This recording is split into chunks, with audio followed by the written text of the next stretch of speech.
I'm Susan. Welcome to Tea and Games. Suppose I should do the little disclaimer thing I do every now and then. Let's see, my husband and I are casual weekend board gamers. I'm not a professional content creator and I do not aspire to be. The channel is very casual and I'm glad you're here. As promised in the previous video, I'm going to talk about our new local convention, PeliCon. This is only the second year for PeliCon, and before I talk about PeliCon this year, I want to talk about the repercussions, shall we say, of PeliCon last year. I had never been to a board game convention before going to PeliCon last year, and I thought at the time that I was doing it all wrong. But looking back, I've changed my mind. Does this camera seem weird to you? It looks like it's drifted slightly off. Yeah. Okay. Sorry about that. Still not sure. Anyhow, PeliCon last year, what I did was I looked at their game library, and I did that again this year. And I made a list of games I wanted to play. These are all games that I had not played before, but that I had heard stuff about, and it sounded like they would be good. Games I wanted to try out, games I wanted to audition for possibly a place on my shelves. And I did that last year, and I mean, there were some games that I couldn't get or just didn't have time to play. And that's the thing. If you're learning a game, and of course not knowing what's going to be available at any given time, you can try to learn games ahead of time, but the game you learn ahead of time might not actually be available. So yeah, it was a little difficult learning games in a convention setting, and I have chronic health issues, so I got very, very tired. So we didn't play a huge amount of games last year, not at the convention. And that's where it gets interesting.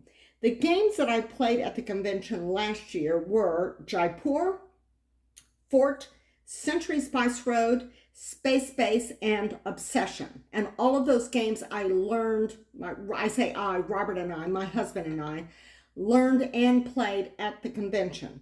Space Base, we only got about halfway through before we ran out of time because there were other issues, but we liked what we saw. Of those, we got Jaipur, Century Spice Road, and Space Base. Fort didn't make the cut. We enjoyed playing it, and we were glad that we played it, so now we've seen the game and we have experience of the game. If someone suggested playing a game of Fort with us, like hauling out a game for game night or something like that, we would be fine with that. We liked it. We just didn't feel like it would get played very much, if at all, in our collection. It was not one of those games that just really hit us like, oh yes, please, let's play this a lot. It just didn't grab us that way, but the other games did. And it is possible that Fort suffered a tiny bit in comparison to the other games, because the other games were very much knock them out of the park hits. And I really did lean into games that had kind of a classic vibe, like everybody's going like, oh, this game is a classic. So what I did before PeliCon this year was I looked at the plays of the games that I got as a result of PeliCon last year. The games that we bought, and that would be Jaipur, Space Base, Obsession, and Century Spice Road. And since PeliCon last year, we have played Jaipur 4 times, plus 3 games on BGA. I say us, probably most of the BGA games are going to be me and other people rather than Robert.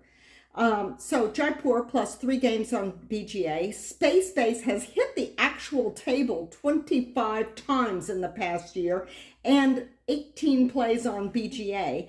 Obsession, and Obsession is kind of a special case. It has had 14 plays on the table plus 3 BGA plays. But I say it's kind of a special case because Obsession basically went out of print right around the time of PeliCon last year. So there was 6 months before we could actually get our hands on a physical copy of the game. And I did like pre-order it from the website and stuff. So it was like, there was like a 6-month gap. We got 3 BGA plays of it during that time. And after we got it, we've been playing it, I think, every month since we've gotten it, or at the very least we've averaged every month, because some months we may play it more than once. Century Spice Road, we've played 3 times on the table, plus 2 BGA plays. So, total of 7 for Jaipur, total of 17 for Obsession, total of 43 for Space Base, and a total of 5 for Century Spice Road, for a grand total of 72 plays. And then I realized, doing the math, that when I looked at my BG Stats app, that those numbers included those first plays at PeliCon, so you subtract that, and that's a total of 68 plays of games that we played for the first time at last year's PeliCon and then later bought. So, based upon that, I think I did PeliCon last year just right. I mean, my goal was to play games I hadn't played before, but I'd heard really good things about, to see if these games were going to be a big hit for us. And absolutely, positively, yes. So, yeah, and I kind of did the same thing at PeliCon this year, but there was more factors working against me this year. I have chronic health problems, and so consequently the number of bad days to good days, it's like I have a lot more bad days than I do good days, which is why I'm not doing videos every week like I used to. So I wasn't even actually sure if I should try to do PeliCon this year, because I just had been feeling so bad so much of the time. But I decided to go ahead and do it. And kind of a good news, bad news thing on that. What it meant was we played mostly light games at PeliCon. And it also meant that, as it turned out, Saturday, which was the big day in which we played the biggest and longest game, we learned it and played it there. Saturday was my worst day in terms of how I was feeling. I struggled a lot on Saturday. Saturday was just not good. I can't even begin to describe how bad I felt. So I can't say I actually had much fun on Saturday. But on a whole, I did have some really good moments at PeliCon this year, and I did find some games that are coming into the collection, and oh my goodness, I'm going to have big numbers at this time next year in terms of how many plays these games are getting. So what did we play this year? This year, we played Deadly Dowagers. We actually played that twice at PeliCon. We played it the first night, Friday evening. Actually, we went in the afternoon, so we actually played that in the afternoon. We played it in the afternoon on Friday, and then on Sunday, we met up with a friend of ours, Sarah, who I know from Tumblr, and you're going like, she's meeting strangers from the internet. Yeah, I don't do that very much. It's like I do occasionally make exceptions to the don't meet strangers on the internet kind of rule. But I met her through Tumblr, but as it turns out, board games are not our only overlap. So I had already met her before this for other things. So it's like sometimes you can actually make real life friends from the internet. It does happen, but yes, it's rare, and you should be very careful. So she joined us on Sunday, and since we had already learned Deadly Dowagers, and I thought that she would enjoy it, so we played Deadly Dowagers with her on Sunday. And I will get to that when I get to Sunday. So Saturday was Deadly Dowagers, and this was like an immediate hit. We had heard other people talking about how fun it is. The theme is you play as Victorian women, widows, a lot of the times, yes. You marry husbands, kill them off, and then remarry to work your way up the social ladder to marry the Duke and also increase your income. But you gain infamy each time you bury a husband. So you have to manage the infamy, because as you move up the social ladder, you can't be too infamous as you're going up the social circle, or the people you won't meet the requirements to marry them. So you have to manage your infamy. And there are ways that you can bring your infamy down. You can make charitable donations, for instance. So that is a lot of fun. And the table talk for that was quite something. It's like, okay, I'm going to kill him off with poison, and I'm going to marry this guy over here. And it's like, I need a new husband. So it was just talking, the players all talking about what we're doing. It's like, it just made for highly entertaining table talk as we discussed our moves, as we laid our cards out. I mean, I suppose you could play this without ever saying out loud what you're doing, because you're like doing these actions, at least some of them simultaneously. But it's much more entertaining if you talk about what you're doing. After Deadly Dowagers on Friday, we played Zombie Dice, which I had heard of. And since we're big fans of Martian dice, I figured it was kind of like Martian dice. And I don't know, Zombie Dice was not a hit for us. It just, I don't know, the way it worked just did not seem to click for us. But we played 3 games of it back to back. And I won 2 of the 3 games. However, Robert's game, this is noteworthy. The one game of Zombie Dice that he played, it was noteworthy because he rolled, I think it was 9 brains to win. It was just, I actually took a picture of the dice, like laid out on the table after his roll. We did take this collapsible dice envy tray because I knew that there were dice games that was going to be, it's got like little magnetic snappy things.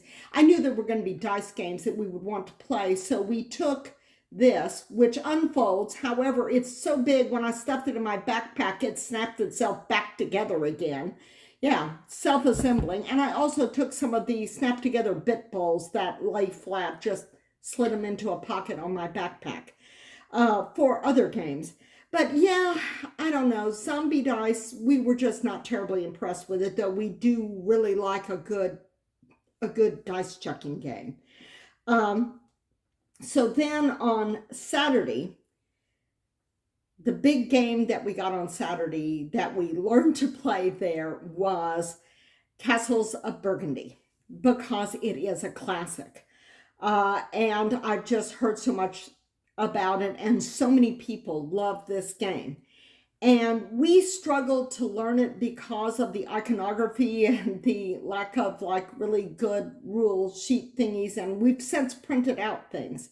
We liked it enough that we're getting the game. We've ordered it from our local game store. It's been like a month now, and they haven't gotten it in yet.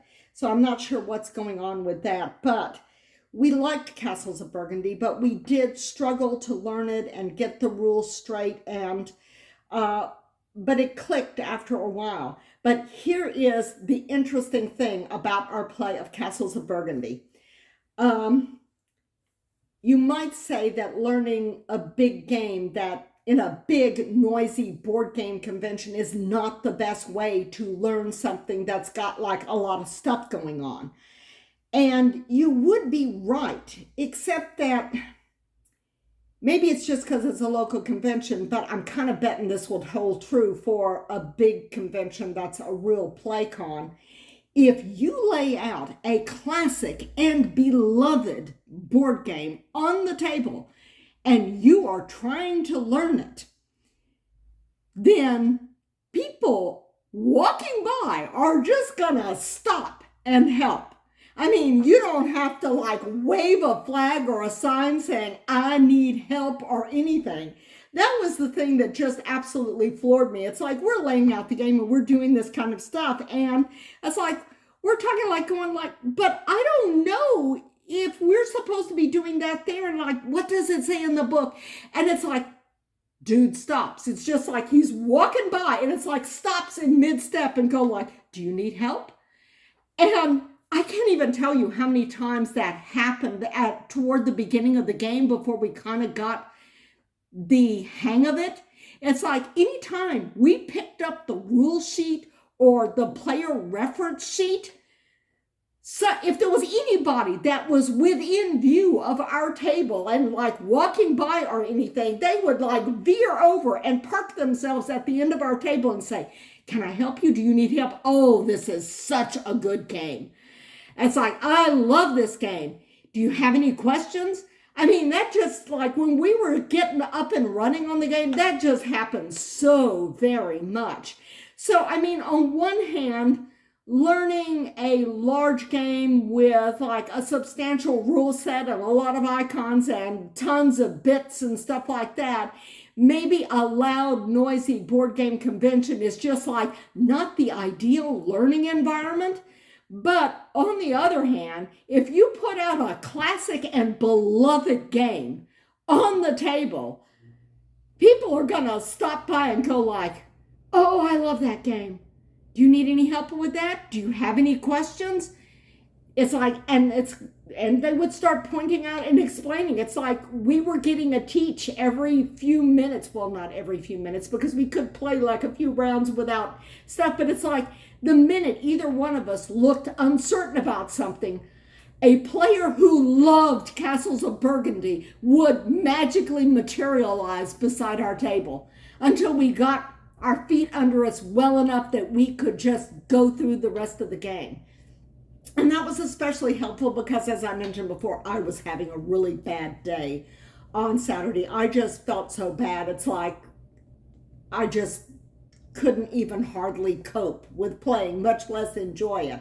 But we played it and we could see what a terrific game it was. So it went on our list of things to get, along with Deadly Dowagers.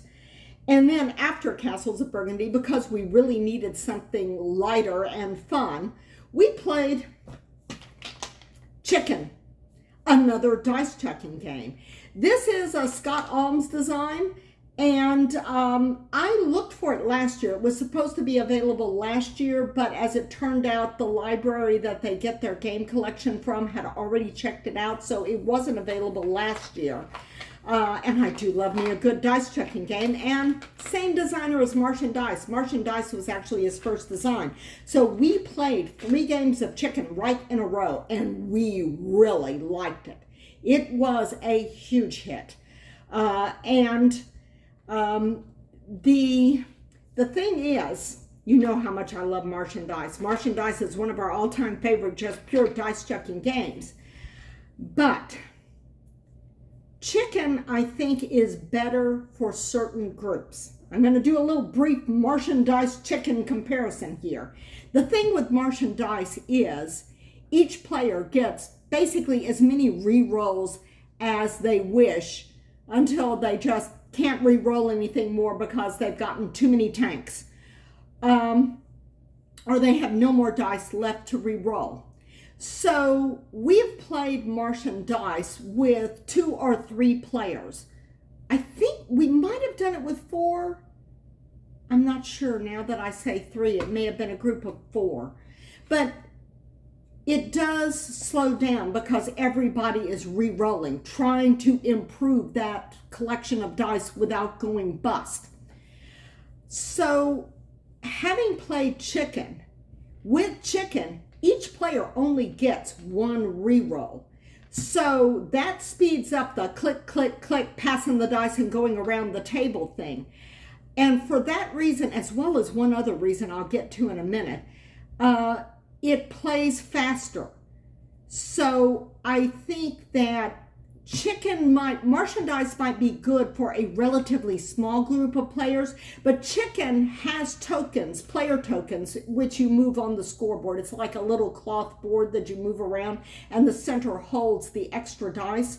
So I think Chicken is a better game for a larger group of people. We played it, we introduced it to the family this past weekend, and that was 5 players, and it played very fast and like very, very raucously at 5 players. A lot of smack talk because there is kind of a hate your neighbor sort of aspect to chicken, except that the take that element is not deliberate. Everybody is at the mercy of the dice. You have, here is your little score sheet thing that you mark going around your numbers. When you get to 25, it ends. You don't go beyond that to see who has the greatest number past 25 or even up number of turns or anything like that. And this center area is where you keep the higher level dice. And you have 3 levels of dice. Here are the player tokens. You can play as a farmer or a bull, or there are no chickens. You can't play as a chicken. And different player tokens. So, but there are 3 levels of dice. The white dice is your basic dice. And these dice have eggs, chickens, and foxes. And you start off rolling 4 dice. If you always have one re-roll, unless you roll like all chickens or all foxes, 3 foxes, you go bust. And that's 3 foxes cumulative. After you roll, you set aside the chickens, you set aside the foxes. And if you have blanks or eggs, you can re-roll. But eggs hatch out more dice. And the next level up of dice are the yellow dice. So you will add it, if you have like 1 egg, you will add 1 more dice to that, and then you have the option of re-rolling that, or passing with the extra dice that you hatched out to the next player. And if you re-roll and you get more eggs, then more dice are added to the pool. And the thing with the more dice is, the more dice, the greater the chances that you will cumulatively have 3 foxes, or just straight out roll 3 foxes. 3 foxes, you go bust, you count no chickens. Chickens are your points. The pink dice here, again, greater chance of rolling foxes, but in the push your luck element, the pink dice, you can potentially roll double chickens, which can be a handy makeup mechanism if you really want to risk it. But you see, as you go around the table, it's like each person may end up adding more dice, higher level dice, to the pool before passing to the next person, who may do it before passing to the next person. If you roll 3 foxes, the dice reset. You go bust, but that means that the yellow and pink dice go back to the center, and the next person will roll all the white dice. So that whole resetting, and there is a mechanism, like if you end up with a handful of dice, you can chicken out when the player passes you dice, maybe more dice or maybe more higher level dice than you feel comfortable rolling. You can chicken out and take the loss of 1 point. You pay 1 point off of the scoreboard here and reset to roll this dice. And we did do that quite a few times. But it is a lot of fun, and that whole ramping up mechanism of the dice and deciding whether or not you want to spend a point to reset. And of course, you reset also when somebody rolls 3 foxes. So this game has a really nifty mechanism, and it has a real feel. And when we played it with the whole family, everybody was like leaning over the dice. What do you got? 3, 1, 2, 2 foxes. And it's like, do you want to roll again? Do you want to risk getting 1 more fox? How many dice do you have? And you're going to hatch out 3 eggs. That's adding 3 more dice to the pool. So, oh yes, as a dice chucking game, this is a huge amount of fun with a lot of players. And we like this much more than Zombie Dice, which we played the day before at PeliCon. So yeah, if you're looking for a dice chucking game that's going to be a lot of fun with a group, this one is definitely a winner.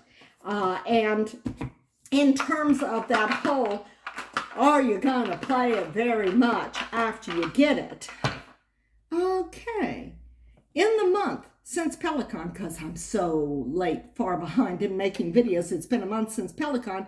In the month since PeliCon, we have already played chicken 5 times. So, yeah. I don't think it's going to supplant Martian Dice because we love Martian Dice, particularly like Robert and I head to head. We play Martian Dice on Board Game Arena a lot. And it's a good thing to do. Like if you're sitting around a restaurant waiting for the meal, we'll both get onto Board Game Arena and knock out a quick game of Martian Dice. Oh, I lost the player token here. Didn't go back into the thing.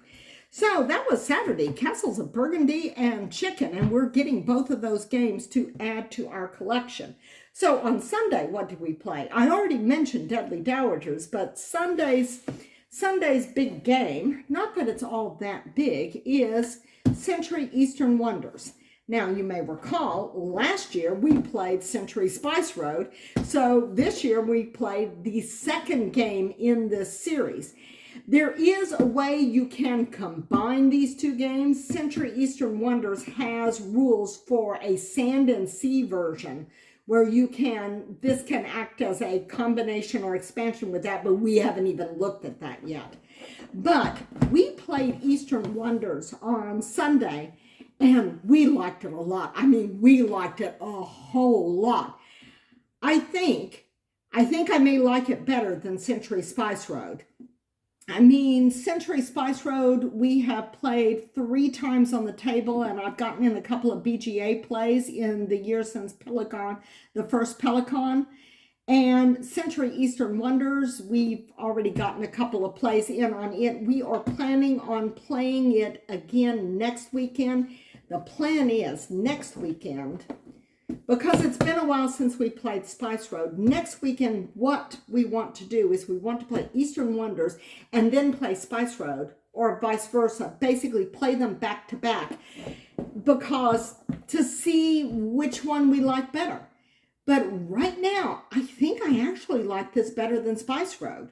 I mean, I've gotten promo cards for Spice Road, so I mean, we do really like Spice Road, but Eastern Wonders has the potential, I feel like, of supplanting it. You've got tiles and you're moving ships around, and the trading happens on the tiles. You're placing outposts and you're getting bonus tiles. And you're trading up in order to get tiles, small little token tiles that are laid on the 4 port cities, or after the port is closed. There's a closed port token that will come up at some point in the game, and then it closes one of the ports, and then the port that's closed is moved around. So later in the game, there will only be 3 ports available, in other words. But it plays well at 2. It's very much, and you have to pay if you're putting a little outpost on somebody else's tile. But yeah, we really enjoyed this. So yeah, we played Eastern Wonders. We've gotten a couple of plays in on that. And we're planning on playing it more, like right off the bat. And I could see this being in fairly good rotation for the game, because it doesn't take a huge amount of time. It's very satisfying. And I can't explain why I like it more than Century Spice Road, because it is the same kind of thing, but it seems to me like gameplay is smoother and easier than Spice Road. My gameplays of Spice Road, I just kind of remember being frustrated a lot more of not being able to get my engine going as well as I wanted, or not being able to get the trade cards that I wanted to do the thing. But in this, you're looking at the whole board. You can see where all the spots are, where you can make all of the different kinds of trades that you need. So you can figure out where you need to go. You don't have to, you do have to pay sometimes to go onto to move more, but I don't know. It feels like it's easier to be able to figure out a way to get the stuff that you want with less penalties. At least it seems that way to me, but we will see after we've played it back to back next weekend. But anyhow, and we played the game of Deadly Dowagers with Sarah. On that was the last thing we played on Sunday, and there were people playing at the other end of the table and everything, and our table talking about killing off our husbands and everything was just after a while, the guy sitting closest to us says, "What are y'all playing?" It's like, because we're talking about poisoning and whether or not there actually is a card. I got the card twice where somebody died of natural causes. There's only one of those in the deck. I'm talking about, leveling up our husbands and going all in on a shipping strategy or a mill strategy for getting more resources and money and ramping up our social standing and talking about, oh God, I really need a remarry card and things like this. And after a while, the people at the end of the table are looking at us and like, what are these people doing? It's like, somebody at our table, usually Robert's going like, I'm going to have an affair. Yeah, give me that. It's like this kind of thing. Robert was a shameless hussy. He won the first game by having lots and lots of affairs, and he did manage his infamy enough that he was able to marry the Duke at the end of the game in the first game, but Sarah won the second game. So I am apparently not as good at murdering husbands as my friends are. I suppose it's a good thing that my husband is not as good at murdering. So not good for him that I'm not as good at murdering. But yeah, it is a very entertaining game. I mean, I don't think it's like the greatest board game ever made, but it is a lot of fun. I do think it might be group specific. You might need the right group of people to play it. This is not going to be everyone's cup of tea. But yes, playing as Victorian ladies murdering their way up the social chains can be quite a lot of fun. And there is actually a disclaimer in the rule book saying that, they're not advocating murdering anyone. But that's going to be a real thing. And so, yeah, we're already playing Central Eastern Spice Roads, and we got a few plays of chicken. We have ordered Deadly Dowagers, but we do not have it yet. Same with Castles of Burgundy. So we're going to be getting some plays in on those when they come in. So yes, we did have some fun at PeliCon. It was good hanging out with Sarah, playing Deadly Dowagers with each other or with her. It was highly entertaining. Chicken was a huge amount of fun, and I highly recommend it if you want a dice chucking game with up to 8 players.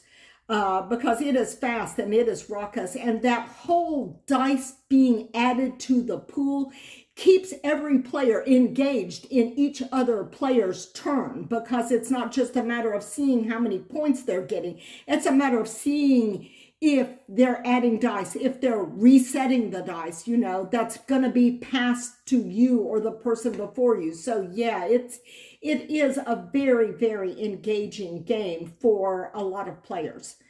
And that was PeliCon. I feel like that the games we played this year were in some ways less substantial and less classic than, we did do Century Eastern Wonders and Castles of Burgundy, but because we had so many filler games like 2 dice games, Zombie Dice and Chicken and Deadly Dowagers, the overall experience felt much lighter. But because I was just not feeling well and had very, very low energy, those were the right choices for us for that thing. And I do think that even though my board game convention experience is a little unconventional in the sense that basically I'm making a list of games I've heard good things about and I want to try, and I'm going to try to get all those things in the list and learn them at the convention. And we did watch videos of what we were going to play the next day, what we had our eye on for the next day, the night before. So we but learning at a convention is a little bit of a heavy lift sometimes.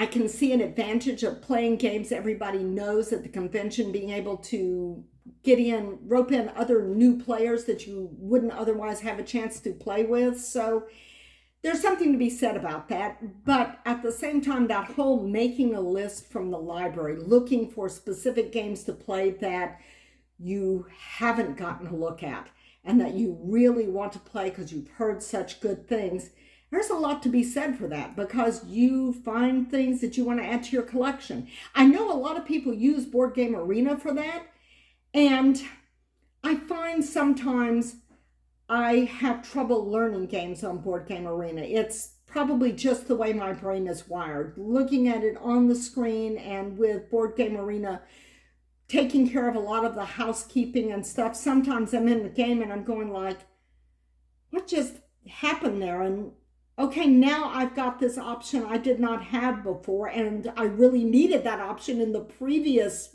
round. But so sometimes I find that it takes me longer and more plays to understand a game and to get the depth of a game when I'm learning it and playing it on Board Game Arena.